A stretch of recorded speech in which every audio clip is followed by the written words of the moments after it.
পরিশ্রম করে হবে, বুঝতে পারছো? আমার বয়স থেকে যেহেতু মানে বড় মাকে বাড়িতে কাজ করতে হয়েছে আর একটু একটু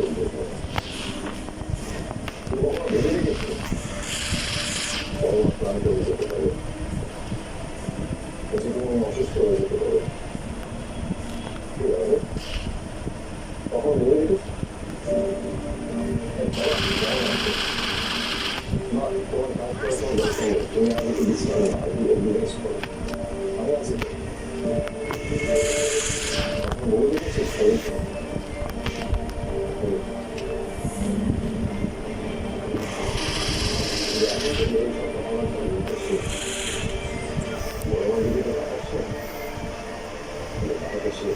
যেদিন বড়ের উপর রাস্তা হিসেবে সেদিন তো চলেই যাবে। আমার কারোর উপর কোনো রাগ হয়নি। তাহলে বুঝি এমনি এমনি ঘর ছেড়ে চলে এসেছো? ঘরে ছিল না তো ঘর ছাড়বো কি করে?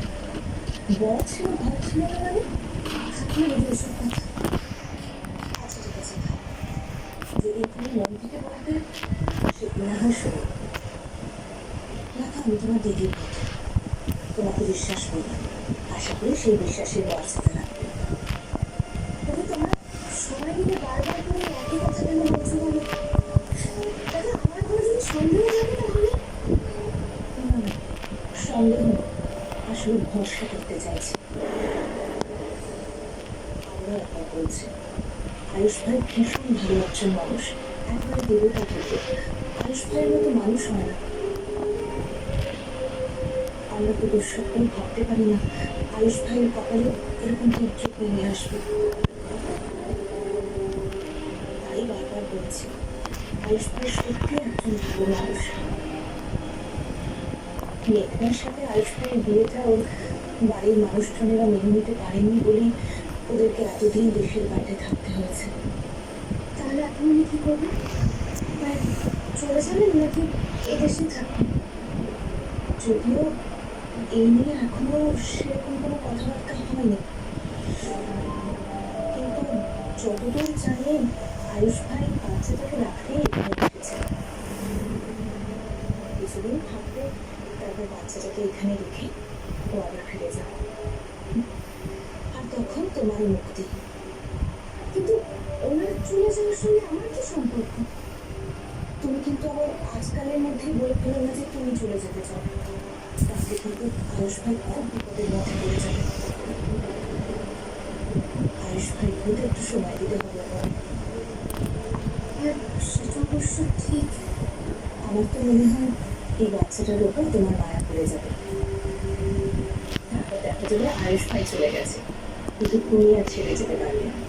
কি বলছো তুমি এসব দিদি? তোমরা কি চাইছো যে আমি সারা জীবন এখানে বেবিসিটার হয়ে থাকি? আসলে কি বলতো, আমরা গ্রামের সহজ সরল মানুষ, অত শত কঠিন শব্দ আমরা বুঝি। একটা বাচ্চাকে মানুষ করার সাথে বেবিসিটারের কি সম্পর্ক, সেটা আমার কাছে পরিষ্কার। আমি এটুকু জানি যে একটা বাচ্চাকে যখন কোলে পিঠে করে মানুষ করা হয় তখন তার সাথে গোটা নিয়মটা জুড়ে যায়। তার জন্য আমরা নিজের জীবনটাও দিতে পারি।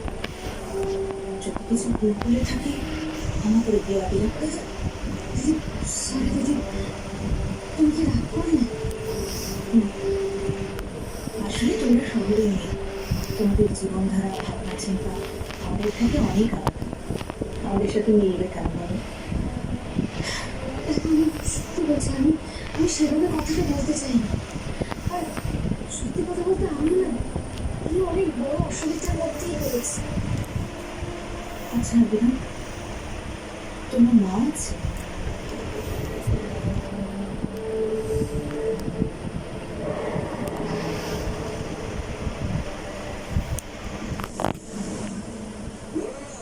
কোনো ব্যাপার দরকার নেই, ওর সাহায্যের কোনো প্রয়োজন আমার নেই। কুলিগিরি করে দেবো তা হবে, ওর সাহায্য নেবে।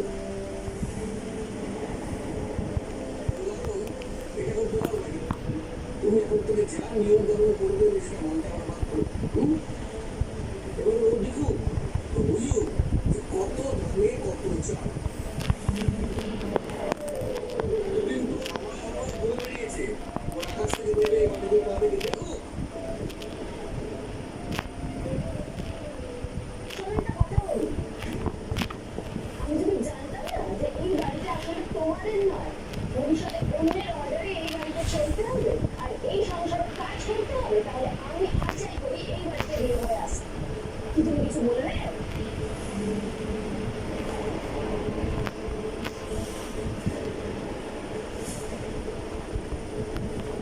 আমি জানি তাহলে এবার বিয়েটা ভেঙে দিন,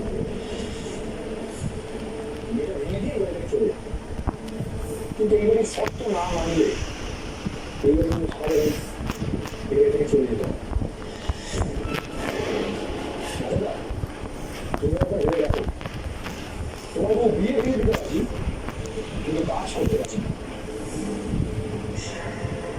তাহলে একবার ভাবো তো যে তোমার মা এতদিন ধরে মুখ বুঝে ভেঙে এরপর দিন কিভাবে পরিশ্রম করে গেছে, তার কষ্ট হয়নি?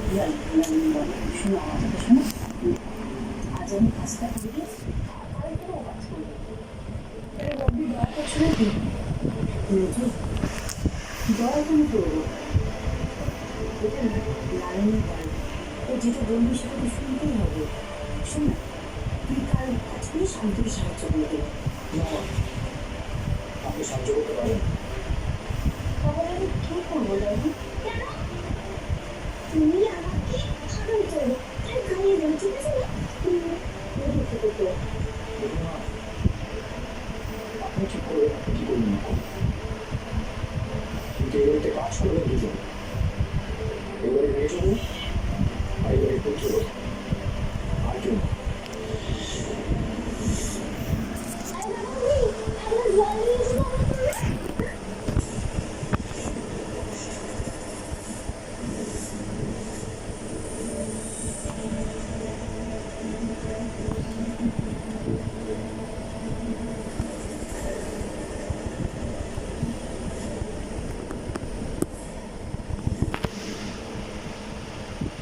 এই দিদি আমার কেউ নেই,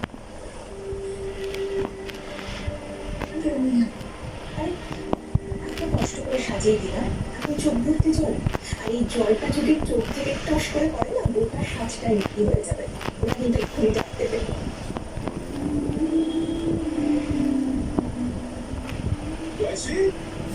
কতক্ষণ সময় লাগাচ্ছ? হ্যাঁ আসি। দেখেছো ওরা কেমন তাড়া দিচ্ছে? আর আয়ুষ ভাইও নিজের বাড়িতে যাওয়ার জন্য একেবারে উন্মুখ হয়ে আছে। এতগুলো বছর পর বাড়ির মানুষজনদের সাথে দেখা হচ্ছে না, আর বাড়ির মানুষেরাও নিশ্চয়ই অপেক্ষা করছে, তারাও আয়ুষ ভাইকে দেখবে, বাড়ির বউকে গরম করে বাড়িতে তুলবে। উৎসবের আমেজ গোটা বাড়ি জুড়ে। চলো চলো তাড়াতাড়ি চলো। ও তোমরা এসেছো? এই দেখো আমি ওকে সাজিয়ে দিয়েছি, কেমন দেখাচ্ছে বলো?